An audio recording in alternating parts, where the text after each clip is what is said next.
नमस्कार दोस्तों, स्वागत है आप सभी का हमारे चैनल केवल एकेडमी पर, जिसमें हम बात कर रहे हैं ई दृष्टि के वार्षिक करंट अफेयर्स रिमाइंडर की, जिसमें जुलाई 2019 से लेकर के अगस्त 2020 तक के सभी करंट अफेयर्स को डिस्कस किया गया है। तो अपनी इस लेक्चर सीरीज़ को हम कल ख़त्म करने वाले हैं, तो इसी क्रम में हम इसको लगातार आज डिस्कस कर रहे हैं और कल भी लगातार यह लेक्चर्स चलते रहेंगे। तो शुरुआत करते हैं। पहले आज के हमारे लेक्चर का टॉपिक रहेगा फिलहाल इस लेक्चर का संघ और संगठन का। ठीक, शुरुआत करने से पहले जो मित्र नए जुड़ रहे हैं वह चैनल को सब्सक्राइब कर लेंगे और साथ ही साथ बेल आइकन के निशान को जरूर से दबा देंगे।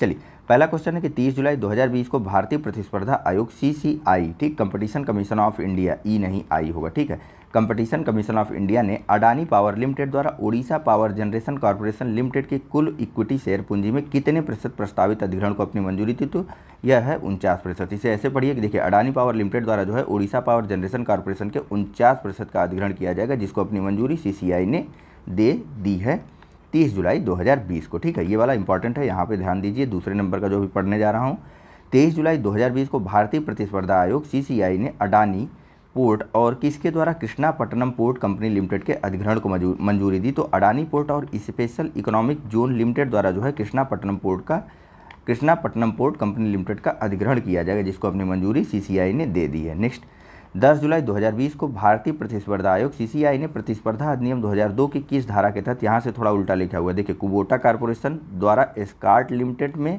और स्कार्ट द्वारा Kubota agriculture machinery India private limited में अधिग्रहण को मंजूरी दी? तो यह दिए धारा 1331(1) के तहत। ठीक है, यह देखिए, स्कार्ट द्वारा Kubota agriculture machinery India private limited का अधिग्रहण किया गया। ठीक, वैसे इंपॉर्टेंट फैक्ट भी नहीं है, आप बिल्कुल ध्यान मत दीजिए इस पर।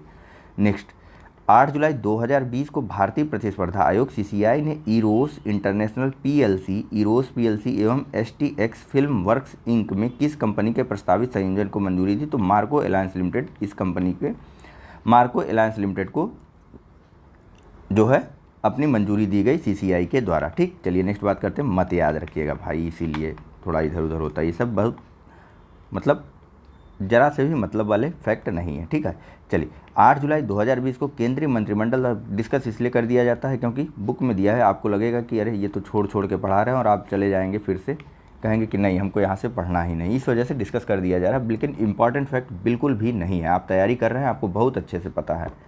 नेक्स्ट, 8 जुलाई 2020 को केंद्रीय मंत्रिमंडल द्वारा सार्वजनिक क्षेत्र की किन 3 सामान्य बीमा कंपनियों की मदद हेतु कुल 12,450 करोड़ रुपए 2019-20 में प्रदत्त 2500 करोड़ रुपए सहित पूंजी उपलब्ध कराने को मंजूरी दी गई? तो यह मंजूरी दी गई ओरिएंटल इंश्योरेंस कंपनी लिमिटेड में, नेशनल इंश्योरेंस कंपनी लिमिटेड और यूनाइटेड इंडिया की इंश्योरेंस कंपनी लिमिटेड में। ठीक है, ये तीनों बीमा कंपनियां हैं और इनमें जो है केंद्रीय मंत्रिमंडल द्वारा 12,450 करोड़ रुपए की पूंजी उपलब्ध करवाने को मंजूरी दी गई, जिसमें जो है 2019-20 में प्रदत्त 2500 करोड़ रुपए की पूंजी भी शामिल की गई है, या फिर काउंटिंग होगी इसकी भी।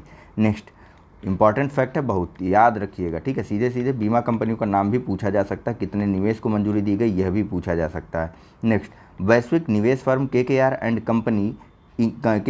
कंपनी इंक मुंबई स्थित JB केमिकल्स फार्मास्यूटिकल में 54% हिस्सेदारी कितनी राशि में खरीदेगी? तो यह खरीदेगी लगभग 3100 करोड़ रुपए में। नेक्स्ट, जुलाई 2020 में किस पावर प्लांट के बॉयलर में विस्फोट होने के कारण कई लोगों की मृत्यु हुई? तो नेवली पावर प्लांट तमिलनाडु में विस्फोट हो गया था, इसके एक बॉयलर में विस्फोट हो गया था, जिसके कारण कई लोगों की मृत्यु हो गई थी। देखिए, नेवली पावर प्लांट का संचालन जो है NLC इंडिया यानी कि नेवली लिग्नाइट कॉर्पोरेशन लिमिटेड द्वारा किया जाता है। यह भारत की एक नवरत्न कंपनी है। ठीक है, NLC की स्थापना वर्ष 1956 में की गई थी। कौन सा केमिकल था जिसमें विस्फोट हुआ था, जरा गूगल करके देखिए। तो 30 जून 2020 को केंद्रीय मानव संसाधन विकास मंत्री रमेश पोखरियाल निशंक ने एक वर्चुअल समारोह में प्रोग्रामिंग एवं डेटा साइंस में विश्व की पहली ऑनलाइन BSc डिग्री पाठ्यक्रम को लॉन्च किया। यह पाठ्यक्रम किस भारतीय प्रौद्योगिकी संस्थान द्वारा तैयार एवं प्रस्तुत किया गया? तो देखो भैया, विश्व की पहली ऑनलाइन BSc डिग्री पाठ्यक्रम को लॉन्च किया गया शिक्षा मंत्री रमेश पोखरियाल निशंक के द्वारा। ठीक है, यह BSc डिग्री फोकस रहेगी प्रोग्राम और डेटा साइंस में और इसका संचालन किया जाएगा। इसके पाठ्यक्रम को तैयार और प्रस्तुत किया गया है IIT मद्रास के द्वारा। ठीक है, चलिए नेक्स्ट क्वेश्चन की बात करते हैं। इंपॉर्टेंट फैक्ट है, जून 2020 में सऊदी अरब के सार्वजनिक निवेश कोष, ठीक है, पब्लिक इन्वेस्टमेंट फंड ने जियो प्लेटफॉर्म में कितने प्रतिशत हिस्सेदारी 11,367 करोड़ रुपए में खरीदी? तो यह हिस्सेदारी खरीदी गई 2.32% की जियो में, ठीक है, जिसको खरीदा गया सऊदी अरब के PIF ने, ठीक है। चलिए नेक्स्ट, 18 जून 2020 को भारतीय प्रतिस्पर्धा आयोग अधिनियम 2000 की धारा 3(1) के तहत आउटोटेक ओएज द्वारा किस कंपनी के खनिज व्यवसाय का अधिग्रहण किए जाने हेतु अपनी मंजूरी प्रदान की गई? तो मेत्सो ओएज का अधिग्रहण किए जाने को अपनी मंजूरी प्रदान की गई। नेक्स्ट, जून 2020 में भारत आर्टिफिशियल इंटेलिजेंस के लिए जिम्मेदार और मानव केंद्रित विकास तथा उपयोग में सहायता करने हेतु किस संगठन में संस्थापक सदस्य के तौर पर शामिल हुआ? तो global partnership on artificial intelligence के संस्थापक सदस्य के रूप में भारत जून 2020 में शामिल हुआ। उद्देश्य क्या है इस संगठन का? तो उद्देश्य है मानव केंद्रित विकास तथा उपयोग में सहायता प्रदान करना, AI के, ठीक। चलिए नेक्स्ट, इंपॉर्टेंट है। नेक्स्ट, 9 जून 2020 को केंद्रीय मंत्रिमंडल ने कोलकाता बंदरगाह ट्रस्ट का नया नाम रखने को मंजूरी प्रदान की। इसका नया नाम क्या होगा? तो कोलकाता बंदरगाह ट्रस्ट का नया नाम होगा श्यामा प्रसाद मुखर्जी ट्रस्ट, जिसको अपनी मंजूरी जो है केंद्रीय मंत्रिमंडल ने 9 जून 2020 को दे दी। नेक्स्ट बात करते हैं, 4 जून 2020 को भारत की प्रमुख प्रौद्योगिकी कंपनी HCL टेक्नोलॉजी ने किसके साथ साझेदारी के विस्तार की? तो HCL टेक्नोलॉजी द्वारा गूगल क्लाउड के साथ साझेदारी को अपनी साझेदारी को विस्तार करने की मंजूरी दे दी गई। नेक्स्ट, 24 मई 2020 को भारतीय बहुउद्योग कंपनी ITC द्वारा किस कंपनी की 100% हिस्सेदारी का अधिग्रहण करने की घोषणा की गई? तो ITC जो है वह सनराइज फूड प्राइवेट लिमिटेड की 100% हिस्सेदारी का अधिग्रहण कर रही है। नेक्स्ट, 8 मई 2020 को अमेरिकी निजी इक्विटी फर्म कार्लाइल समूह ने सीक्वेट साइंटिफिक लिमिटेड में कितने प्रतिशत हिस्सेदारी का अधिग्रहण किया? तो अमेरिका की इक्विटी फर्म कार्लाइल समूह द्वारा जो है 74% हिस्सेदारी 210 मिलियन अमेरिकी डॉलर में खरीदी गई सीक्वेट साइंटिफिक लिमिटेड की, ठीक है। नेक्स्ट, अमेरिकी private equity firm Vista Equity Partners Jio Platform Limited की कितनी हिस्सेदारी जो है 11,367 रुपये में खरीदेगी? तो देखिए यह वही राशि है जिस राशि में सऊदी अरब की सार्वजनिक निवेश कोष ने हिस्सेदारी खरीदी थी जियो के अंदर, तो सेम हिस्सेदारी भी होगी 2.3% की, ठीक है। सऊदी अरब के PIF ने भी 11,367 करोड़ रुपए में 2.32% की हिस्सेदारी खरीदी थी, और वही जो है यहाँ पर भी लागू हुआ 2.3% की, ठीक। चलिए नेक्स्ट बात कर लेते हैं।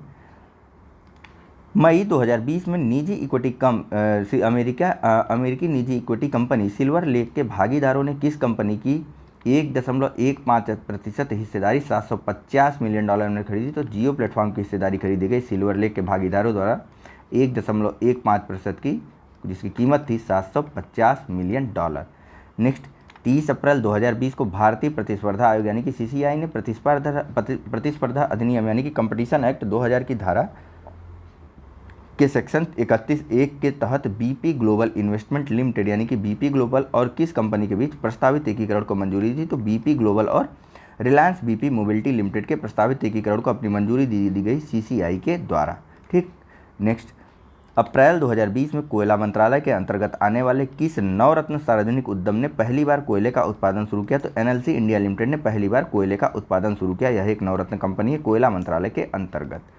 नेक्स्ट बात करते हैं, 30 अप्रैल 2020 को जर्मनी ने ईरान समर्थित किस आतंकवादी संगठन को पूर्णतः प्रतिबंधित कर उसे एक आतंकवादी संगठन घोषित किया? तो जर्मनी द्वारा जो है ईरान समर्थित हिजबुल्लाह संगठन को आतंकवादी संगठन घोषित करके उसको पूर्णतः प्रतिबंधित कर दिया गया है। इंपॉर्टेंट फैक्ट याद रखिएगा।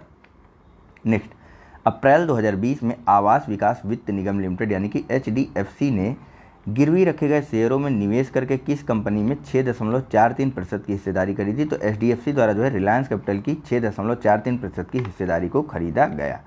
नेक्स्ट, अप्रैल 2020 में अमेरिकी तकनीकी दिग्गज, ये वाला फैक्ट इंपॉर्टेंट है, ठीक है। अमेरिकी तकनीकी दिग्गज फेसबुक ने रिलायंस इंडस्ट्री लिमिटेड के दूरसंचार इकाई यानी कि रिलायंस जियो में कितनी हिस्सेदारी खरीदी? तो फेसबुक द्वारा जो है रिलायंस की 9.9% हिस्सेदारी को खरीदा गया।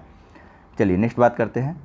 7 अप्रैल 2020 को भारतीय प्रतिस्पर्धा आयोग ने ABB लिमिटेड के पावर ग्रिड कारोबार में हिताची लिमिटेड द्वारा कितने प्रतिशत हिस्सेदारी के प्रस्तावित अधिग्रहण को मंजूरी दी? तो हिताची लिमिटेड द्वारा ABB पावर ग्रिड कॉर्पोरेशन के 80.1% की हिस्सेदारी का अधिग्रहण किया जाएगा और इसे अपनी मंजूरी CCI ने दे दी है।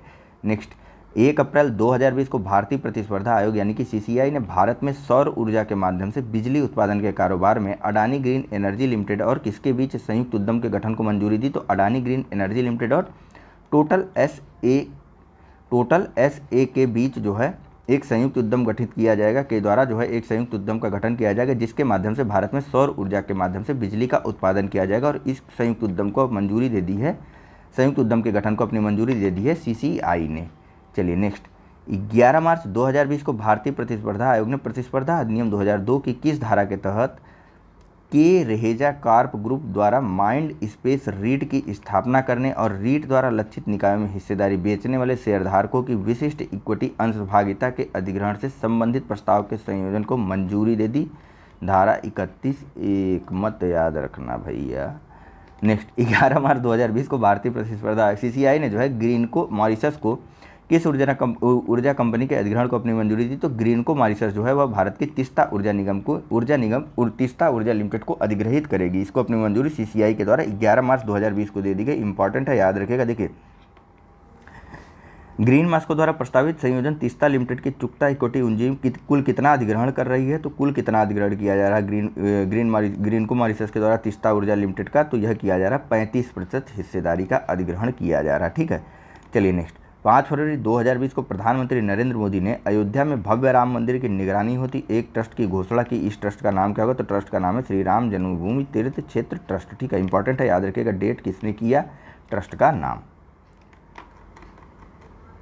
नेक्स्ट, 1 फरवरी 2020 को वित्त मंत्री निर्मला सीतारमण ने बजट भाषण के दौरान युवाओं को शुरू से अंत तक सुविधा और सहायता उपलब्ध कराने हेतु किस प्रकोष्ठ की स्थापना की घोषणा की? तो निवेश मंजूरी प्रकोष्ठ की स्थापना की गई अपने बजटीय भाषण में वित्त मंत्री निर्मला सीतारमण के द्वारा। ठीक है, जिसके माध्यम से युवाओं को शुरू से अंत तक सुविधा और सहायता उपलब्ध करवाई जाएगी।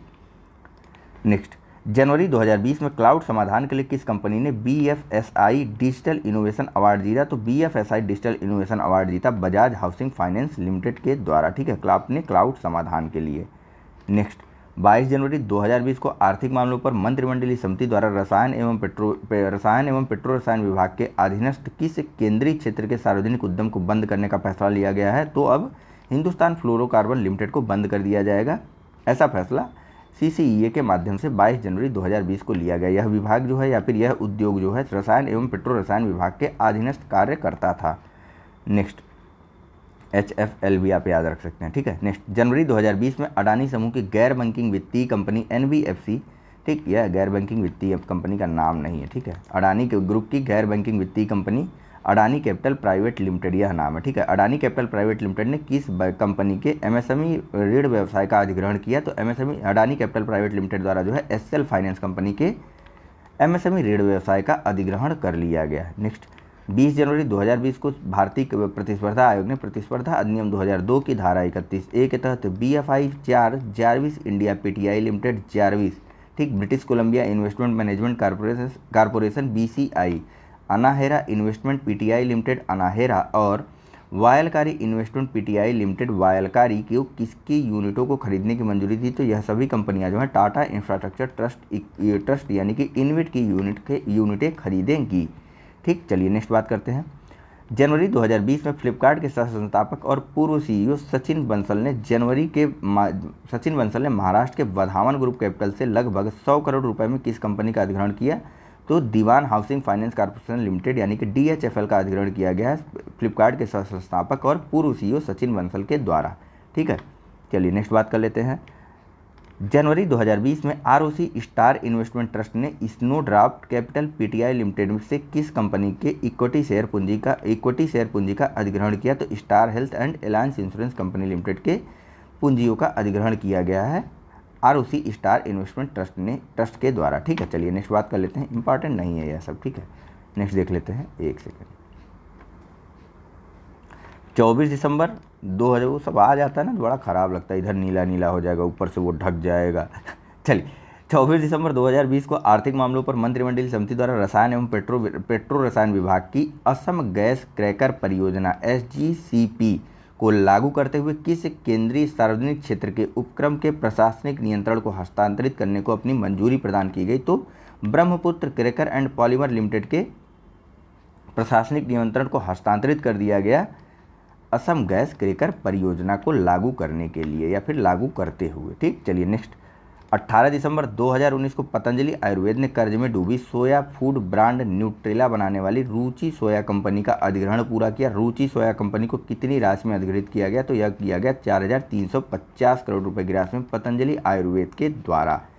चलिए नेक्स्ट देख लेते हैं। दिसंबर 2019 में ग्रेटर चेन्नई कारपोरेशन चेन्नई तमिलनाडु ने देश का पहला अपशिष्ट विनियमन प्लेटफॉर्म लॉन्च किया। लॉन्च किए गए इस प्लेटफॉर्म का नाम क्या है? तो मद्रास वेस्ट एक्सचेंज है इसका नाम, जिसको ग्रेटर चेन्नई कारपोरेशन द्वारा लॉन्च किया गया। ठीक है, यह अपनी तरह का पहला अपशिष्ट विनियमन यानी रेगुलेशन प्लेटफॉर्म है। ठीक, चलिए इंपॉर्टेंट फैक्ट है, याद रखिएगा। आइए नेक्स्ट देख लेते हैं। दिसंबर 2019 में आर्सेलर मित्तल द्वारा निप्पन स्टील कॉरपोरेशन के साथ गठित संयुक्त उद्यम Arcelor Mittal nipple steel India limited का चेयरमैन किसे नियुक्त किया गया? तो Arcelor Mittal Nippon steel India limited का चेयरमैन नियुक्त किया गया आदित्य मित्तल को, जो कि आर्सेलर मित्तल और निप्पल स्टील कॉरपोरेशन लिमिटेड का एक संयुक्त उद्यम है। नेक्स्ट बात कर लेते हैं। दिसंबर 2019 में भारत बॉन्ड ETF नामक भारत का पहला corporate bond ETF exchange trade fund नाम होता है ETF का पूरा नाम। ठीक है, किसने लॉन्च किया? तो यह लॉन्च किया गया एडलवाइस एसेट मैनेजमेंट कंपनी के द्वारा। AMC ने लॉन्च किया भारत का पहला ETF एक्सचेंज जिसका नाम है भारत बॉन्ड ETF दिसंबर 2019 में। बहुत इंपॉर्टेंट फैक्ट है, याद रखिएगा। हर जगह आपको बस ये मिलेगा भारत बॉन्ड ETF लॉन्च किया गया, किसके द्वारा लॉन्च किया गया या नहीं मिलता है, बहुत कम जगहों पे मिलता है, तो ध्यान रखिएगा एडलवाइस एसेट मैनेजमेंट कंपनी के द्वारा इसको लॉन्च किया गया। चलिए नेक्स्ट बात कर लेते हैं। नवंबर 2019 में स्टॉक एक्सचेंज पर अपने वाणिज्यिक पत्र CPS को सूचीबद्ध करने वाली पहली कंपनी कौन है? तो अब स्टॉक एक्सचेंजों पर अपने वाणिज्यिक पत्र को सूचीबद्ध करने वाली पहली कंपनी बनी है आदित्य बिरला फाइनेंस लिमिटेड। चलिए नेक्स्ट बात कर लेते हैं। 22 नवंबर 2019 को मुथूट फाइनेंस ने IDBI MF trustee company limited और IDBI एसेट मैनेजमेंट कंपनी के अधिग्रहण हेतु समझौता किया। इन दोनों कंपनियों के 100% इक्विटी शेयर का अधिग्रहण मुथूट फाइनेंस कितनी राशि में कर रही? तो मुथूट फाइनेंस द्वारा जो है IDBI MF trustee company limited और IDBI एसेट मैनेजमेंट कंपनी के अधिग्रहण का 100% अधिग्रहण किया जा रहा है 215 करोड़ रुपए में। नेक्स्ट, 18 नवंबर 2019 को भारतीय प्रतिस्पर्धा आयोग द्वारा प्रतिस्पर्धा अधिनियम 2002 की किस धारा के तहत लैप्टेव फाइनेंस प्राइवेट लिमिटेड द्वारा वेल्सपुन कॉर्प लिमिटेड के प्लेट्स एंड कायल्स मिल डिवीजन का अधिग्रहण करने हेतु मंजूरी प्रदान की गई? तो यह मंजूरी प्रदान की गई धारा 31(1) के तहत। ठीक है, चलिए नेक्स्ट बात कर लेते हैं। 14 नवंबर 2019 को भारतीय प्रतिस्पर्धा आयोग ने प्रतिस्पर्धा अधिनियम 2002 की धारा 31(1) के तहत SVF डोरबेल कैमन लिमिटेड, जिसका पूरा नाम है SVFD द्वारा किस कंपनी के द्वितीयक अधिग्रहण को मंजूरी दी? बताइए, नहीं पता है ना? चलिए, मुझे भी नहीं पता है, देख लेते हैं। यह किया गया डिलीवरी प्राइवेट लिमिटेड के DPFL, जो डिलीवरी वाला एक आता नहीं कुरियर वाला, उसके अधिग्रहण को अपनी मंजूरी दी गई है। चलिए, इंपॉर्टेंट नहीं, मत ध्यान रखिए। नेक्स्ट, 14 नवंबर 2019 को भारतीय प्रतिस्पर्धा आयोग ने कंपटीशन एक्ट 2002 की धारा 31(1) के तहत किस कंपनी को e-com express private limited e-com में निवेश हेतु स्वीकृति प्रदान की? तो CDC ग्रुप PLC जो है वह ई-कॉम में निवेश करेगी या इन्वेस्ट करेगी। नेक्स्ट, नवंबर 2019 में भारतीय प्रतिस्पर्धा आयोग ने प्रतिस्पर्धा अधिनियम 2002 की धारा 31 के तहत Adani properties private limited APPL को किसके अधिग्रहण को मंजूरी दी? तो APPL द्वारा जो है मुंबई इंटरनेशनल एयरपोर्ट का लिमिटेड का अधिग्रहण किया जाएगा। इंपॉर्टेंट फैक्ट है, याद रखिएगा। नेक्स्ट, 15 नवंबर 2019 को किसके द्वारा इंटरनेट पर चाइल्ड पोर्न शोषण को नियंत्रित करने हेतु नई दिल्ली में ऑनलाइन बाल यौन उत्पीड़न एवं शोषण OCSAE online child sexual abuse and बताइए एक्सप्लॉयटेशन, ठीक है, रोकथाम जांच इकाई की स्थापना की गई? तो CBI के द्वारा इस इकाई की स्थापना की गई। इंपॉर्टेंट है, याद रखिएगा। ठीक, चलिए नेक्स्ट बात कर लेते हैं। 30 अक्टूबर 2019 को किसके द्वारा हुंडई मोटर कंपनी और किया मोटर कॉरपोरेशन को ANI टेक्नोलॉजी प्राइवेट लिमिटेड और ओला इलेक्ट्रिक मोबिलिटी प्राइवेट लिमिटेड में इक्विटी हिस्सेदारी खरीदने को अपनी मंजूरी प्रदान की गई? तो भारतीय प्रतिस्पर्धा आयोग ने यह मंजूरी प्रदान की है। ठीक है, चलिए इंपॉर्टेंट नहीं, मत याद रखना। नेक्स्ट 23 अक्टूबर 2019 को केंद्र सरकार ने सार्वजनिक क्षेत्र की किन 2 इकाइयों को महारत्न का दर्जा दिया? यह इंपॉर्टेंट है, याद रखिएगा। 23 अक्टूबर 2019 को केंद्र सरकार द्वारा जो है हिंदुस्तान पेट्रोलियम कॉर्पोरेशन लिमिटेड और power grid corporation of India limited को महारत्न का दर्जा दे दिया है। ठीक है, चलिए फिलहाल इस लेक्चर में इतना ही है। Thank you very much for discussion. चलिए धन्यवाद। एक बार चैनल को लाइक, सब्सक्राइब और शेयर करना मत भूलिएगा। Thank you very much.